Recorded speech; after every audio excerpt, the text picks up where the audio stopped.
She's a cheesy lover. She's got some cheese on, she gon' melt it. Boom, boom, boom. She'll mash potatoes. She'll use the big ones and the baby ones. She's the kind of girl to dream of. Boom, boom. Dream of melting cheese off. She'll never forget it. Salmon of knowledge. Boo-doo. Boo, boo. Now don't try to change her, just in cheeses and cheeses. She's got some Parmesan, mozzarella, and a feta. And only wear mature cheddar. Is a cheesy lover. How long can I keep singing this for? Hi guys, welcome. Episode 9, Revolution 9. So we're nearly on double digits with these podcasts. Now, before we begin, I just want to thank everyone who sent in messages and got in touch via Instagram, etc., about the podcast to say that they're enjoying it. Thank you so much, guys. It's nice to hear that. It's nice to know I'm not just throwing this out into a vacuum. I'm throwing it into the vacuum of space, and people are picking it up with their ears and cramming it in there and going, ooh, that feels good, a tickle in my ears inside.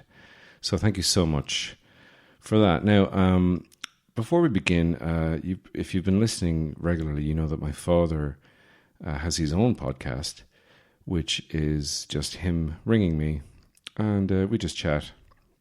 He's giving me updates on everything that's going on in Birr, County Offaly in the Midlands. I don't know how many cases there are there now, but he's cocooned in the house. He's been wrapped in gauze, many layers of gauze. He kind of looks like a spider's egg, you know, a nest of spider eggs. So, but he has been just passing the time by sending me emails. So my dad has sent me a number of emails. Keeping up correspondence in the old-fashioned way. It's kind of old-fashioned to him because he writes an email like it's a letter, and I appreciate that. So my father, Gerry Sammon of Birr, County Offaly. So here's a selection of some of the emails. Now, like everybody. He does write to me kind of occasionally, very kind of short ones. But he sent me a message where he invented a word, where he's just basically after myself and... this was before. This was just before myself and Cara were engaged to be married down in Waterford. My father sent me an email. And he said, "Hi Ed and Cara." So that was nice. He was including Cara in it. "Just a few lines to say hello and hope you're well. This lockdown is a real test of patience and endurance. Did not venture to the attic yet. Mother would like a clear out, but where would you go with it?" A bit of humour there. Sent Donncha a free postcard for his birthday. Now, I like... Donncha is the eldest child who is turning 13, who turned 13 on the 4th of April. Happy birthday, Donncha. And Dad sent him a free postcard just to let me know he was very, very frugal with the sending of the card. So, it was posted free. See, anything I say, he will correct me via email. So maybe I should intentionally say things just to annoy him, because I know my father listens to this podcast. Hello, Father. And then he invents the word. An amazing word. I've never heard it before. Our first grand teenager. Which he said, now, how do you like that for a big new word? Which is nice.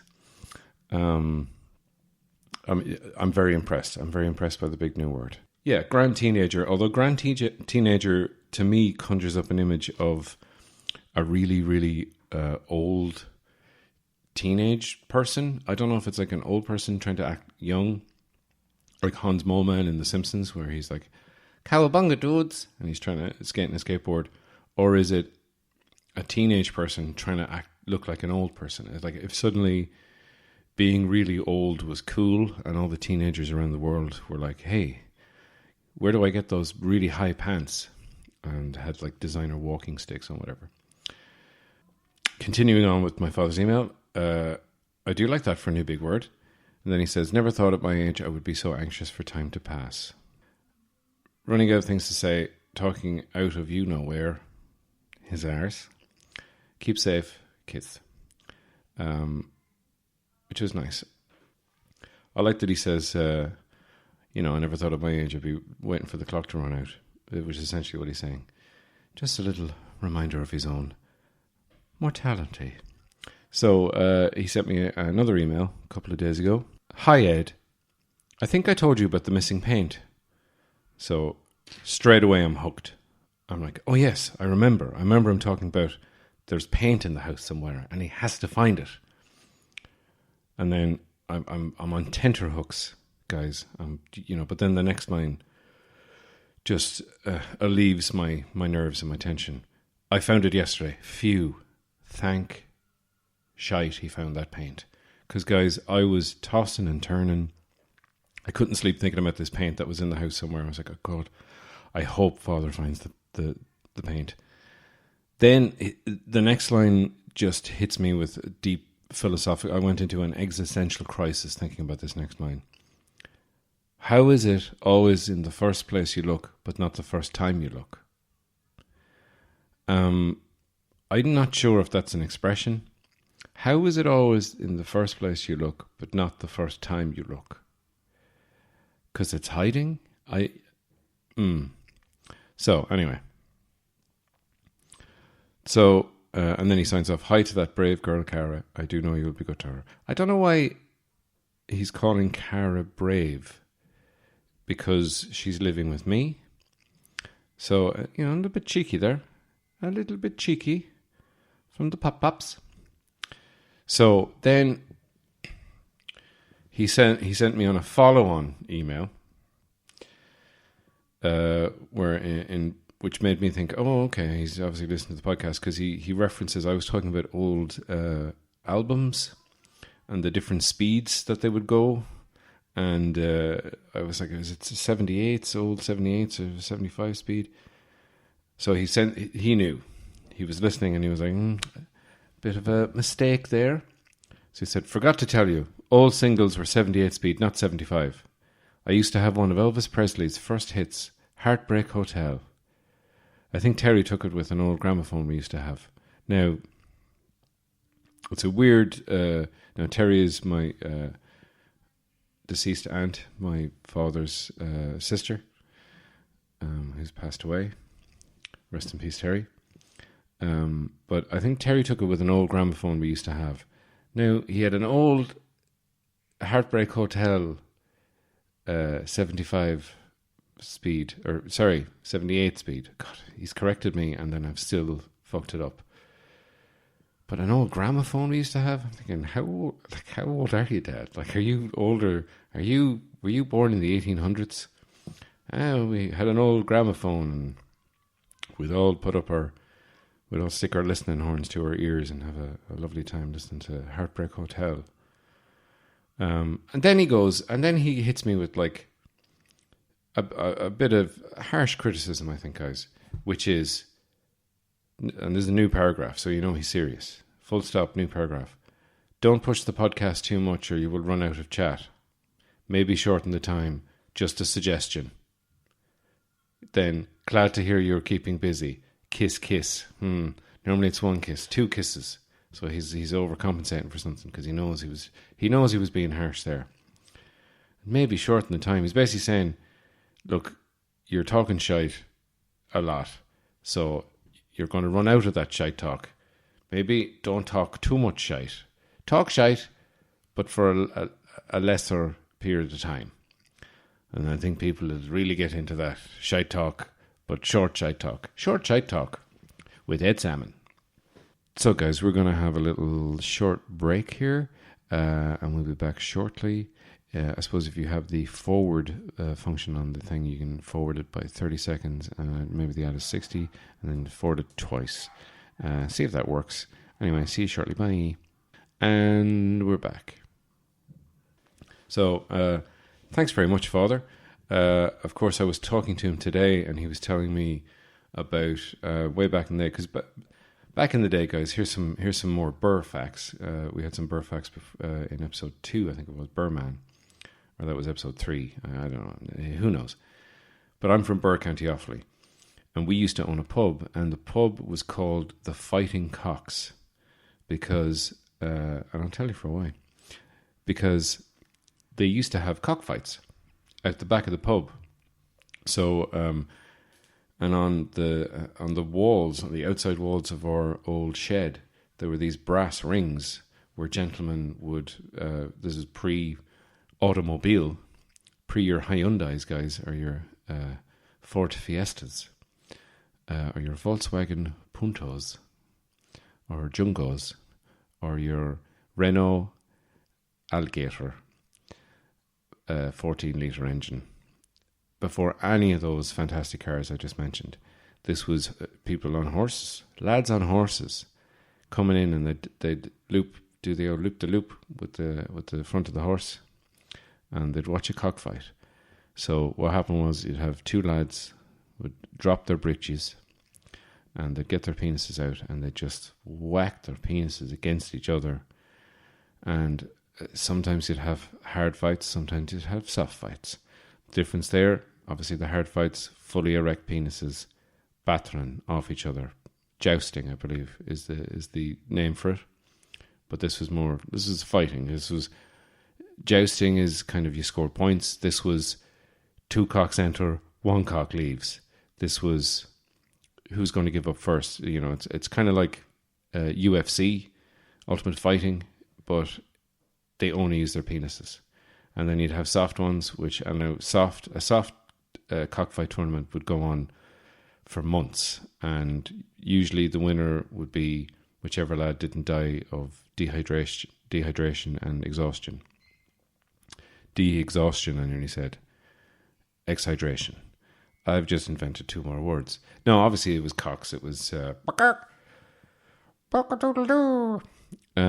guys, those animals. So yeah, it was cruel, but you know, that's what happened. I remember when I was doing amateur dramatics back in Birr, back when I was about 16, which would have been around 1994, 95, so whatever time that was. Second World Cup USA times. But I got a part of Young Shepherd. I was in a play that was a nativity play, but it was like a nativity play reimagined. And it was called The Business of Good Government. It was all from the perspective of King Herod and how he and why he did what he did, allegedly in that book that someone wrote. And I was playing one of the shepherds, so it was, you know, the three wise men and whatever. But it was kind of a contemporary play, but not a very good one, as I remember. But we did it in the Protestant church, which is weird because the audience didn't know whether they should applaud or genuflect. You know, it was a kind of a weird sort of thing. But I remember my first line was, one of the other shepherds says, "What was that?" And I say, "Do you think it might be wolves?" In my big culty accent, "Do you think it might be wolves?" And that was it. I was hooked on showbiz. God, why was I talking about that? Oh yeah, Fighting Cocks, the pub. So my dad was telling me, because you know all the pubs are closed. It's Good Friday, and last year the pubs were open on Good Friday for the first time. This year, global pandemic. So obviously we've angered God by drinking on the holy day. But my dad was telling me about back in the day when they owned the pub, because his father, my grandfather, Paddy Sammon, he ran the pub with my granny, my father's mother, And they used to have these laws back then that you could, there were certain drinking hours. So you could be drinking in the pub, and at 10 p.m. at night, if you lived more than 3 miles away from the pub, you had to go home. It's a 3-mile rule. But if you lived locally, you could stay till, midnight, closing time. But if you lived 3 miles outside the locality, you had to go at 10 o'clock at night. And I was like, what? And he said, I was just away for the Brits to keep an eye on Paddy. And I was like, oh, okay. And he told me a story, which I'll share with you now. Because he used to say that the guards would raid the place at midnight. They'd come in and it'd be like, anyone who wasn't supposed to be there, anyone who lived 3 miles away, had to hide, basically. And he said when he was a kid, there was like lads hiding under the bed from the guards. And then he was saying about Tim Cunningham, who was a barber. And my dad, he said, I used to go into him for a haircut when I had need for a haircut, meaning when he had hair. And it was him or some other lad, I can't remember his name. But the other lad, when you go in to him, you get nits. So I was like, yeah, okay, well, I'll obviously go to Tim Cunningham. But Tim Cunningham was there, and the guards raided the place, and he had to make himself scarce. So he went upstairs, and he could hear the sergeant coming up the stairs behind him, and he panicked. And in the room upstairs in the bedroom was Paddy Sammon, who wasn't feeling well, and he was just kind of lying down in bed. And Tim Cunningham, smart man, he grabbed a bowl and he grabbed a shaving brush, and he grabbed the shaving foam or the soap or whatever and lathered it up, and he went in and he started lathering up Paddy Sammon's face. And the sergeant came in and said, what the hell are you doing in here? And Tim Cunningham says to the sergeant, I'm doing my job, same as yourself. And he continues lathering up, because he didn't have a blade, so he just had to keep constantly, he was just like, it's almost like the whole head. He was almost like brushing my grandfather's face off his face. And the guard just left. But also, who gets a shave at midnight? Anyone fancy a midnight shave? It's crazy. And then it's a funny thing. This is way back when. This is like 60 years ago at this stage. 60 plus years ago at this stage, because my father is 76 years old, which is why he's cocooned. So he hasn't gone to a barber in a while now, because he's a bald man, as am I. I've been shaving my head, but I've been growing my beard, and not just where it normally grows. I've been just letting the whole thing grow, the cheeks, the neck. By the end of this, I'm going to have like a massive hermit beard, this unyielding mass of hair. I'll be able to soak up entire lakes with it, and I'll be a menace to society. But I was reading something interesting. Interesting fact. Here's a little wow fact for you. Your facial hair, a man's facial hair, will grow in anticipation of sexual congress. So if you're waiting for the ride, you can probably hear your facial hair growing in sweet anticipation of sweet lovemaking. It's weird. It's weird how the body responds and reacts to things. It's like, they say that your hair continues to grow after you die, and all that kind of stuff. Well, for a short time. There's another thing I read as well, which I found kind of funny and interesting, is that if you are masturbating and you ejaculate, speaking as a man now, if you're masturbating and you ejaculate less sperm than you would if you were actually having sex with a woman and ejaculating inside the vaginal canal. The body knows the penis knows when it's being masturbated. I'm not saying the penis is sentient and has a name and you can call him Roger, because that's kind of obvious. But it's just funny how, the physiological activity works. I can't say that word without sounding incredibly drunk. So, guys, I'm glad I got to do this podcast in the middle of a global pandemic. And I will continue to do it. I'm just flicking through my notes. We did a quiz last night with Cara's family, which was great fun. We won. We came out on top. 2 points clear of our nearest rivals. And they're, guys, I'm not ashamed to say, I'm ashamed for the accusers. We were accused of cheating, which I suppose when you're on top, everyone wants to knock you down off your pedestal. So they'll just kind of say stuff like, yeah, you obviously cheated. It's like, well, why do you have to sully our glorious victory with baseless accusations of cheating?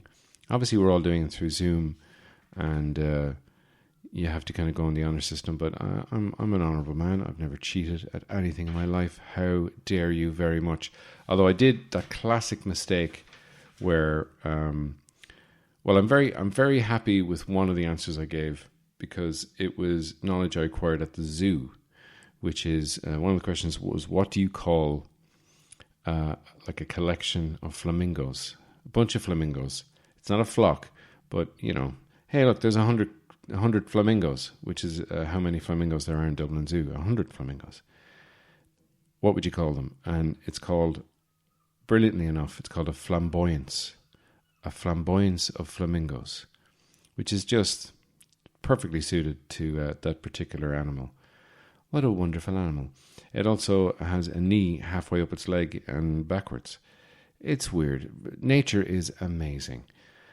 One of the other questions, though, it was so frustrating because it was a lyric. And the lyric was from a George Michael song. And I put down faith, but it was freedom. And it was so annoying. I can't remember the lyric off the top of my head now. But I sang it and was like, oh, George Michael. And then just immediately my brain went, George Michael's most famous song is Faith. Therefore, faith is the answer to this question.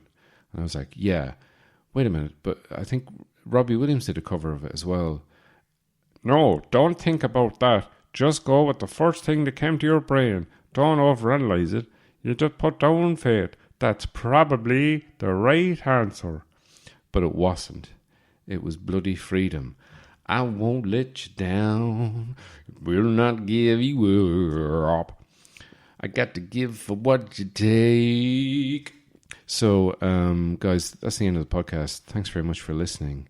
And I will see you in a couple of days. Bye.